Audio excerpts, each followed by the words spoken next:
As we've been discussing, the hunt for Abdul Ezedi has entered its fifth day, and questions have been raised about how the 35-year-old, who's a registered sex offender, originally from Afghanistan, was allowed to remain in this country at all.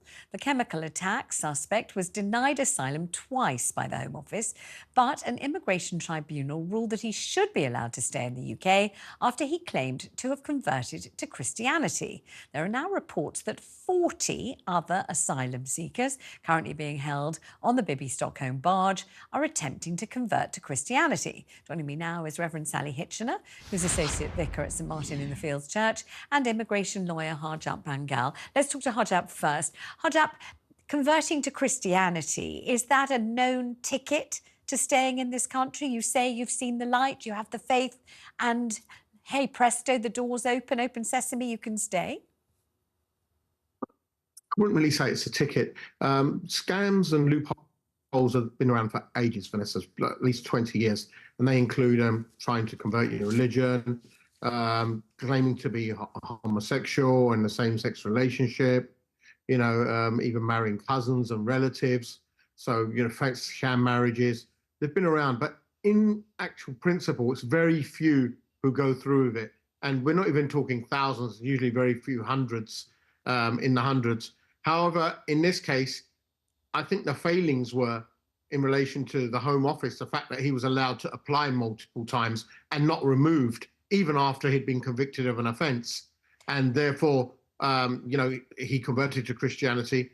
He might have been refused again, but when he went up in front of a judge, the judge said, "This is fine. I believe you. You're allowed to stay here." Because if we do know for a fact that if you're a Christian, if you're a Sikh, if you're a Hindu and you go to Afghanistan, there is fear of persecution. And I'm not talking about harsh words or foul language. They literally behead you. They loot, rape, that's assault, that's just common. That's sort of low-level abuse that you get. But, this is a fact. And it's backed up by Human Rights Watch, it's backed up by Amnesty International, by the United Nations. So there's definitely cause for concern if you are from a minority in Afghanistan. Let me bring the Reverend Sally Hitchiner into this. Hello, thanks so much for joining me. Have you ever encountered illegal migrants who say that they have converted to Christianity? Have you ever assisted them in that conversion or had anything to do with this particular scenario?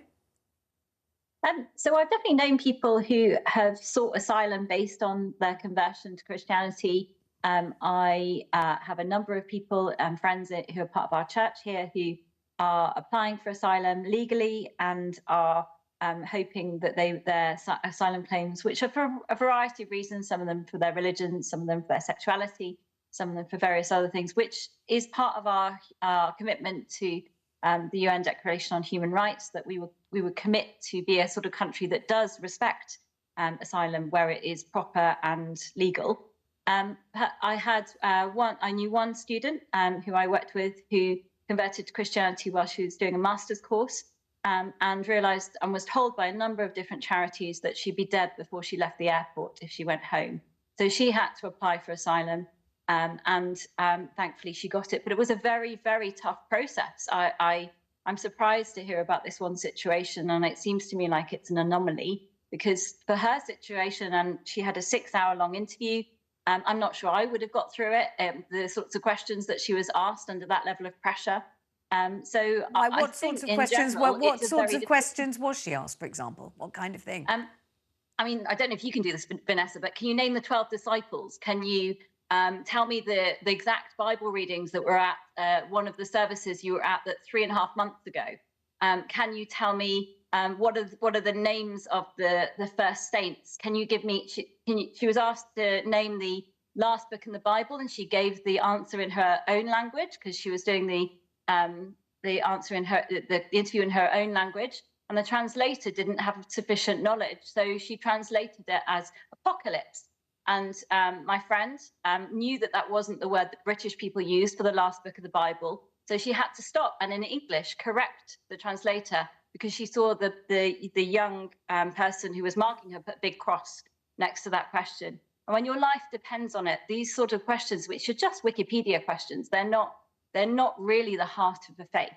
I think it's a real shame that there are situations like this situation that give everyone else a bad name, because most people seeking asylum are trying to do that, for very legitimate reasons, in my experience. Because, I suppose people might be concerned that priests in particular obviously are, you hope would be, not all are, but you hope would be kindly, well-disposed, encouraging, and very keen to accept people into the Christian faith. Evangelism is one of the hallmarks of Christianity. You want people to convert to Christianity. So somebody comes to you and says, I have seen the light, I believe in the Lord Jesus Christ, and if I get sent back to Afghanistan, they'll kill me at the airport. You're not going to want to say, listen, your desire to stay in this country is so great that, you've already applied twice, you've been turned down, you came here illegally, stowed in the back of a truck, you've committed a sexual offence and, been convicted for it. Really, are you just trying to hoodwink me, pull the wool over my eyes?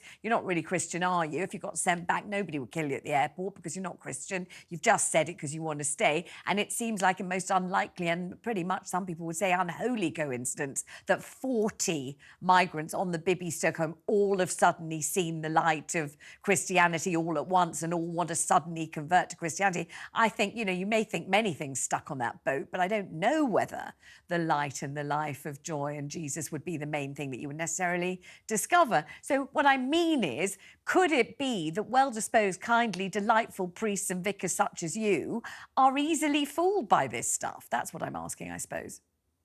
Well, thank you for calling me well-disposed and delightful. We vicars are in contact with people in all sorts of bits of society. We are well used to the complexities of the human life. And I think I'm the head of safeguarding at my church. I am well used to dealing with people who use their conversion to Christianity to try and get access to things they shouldn't have access to. We don't have very often, but definitely I'm aware it happens.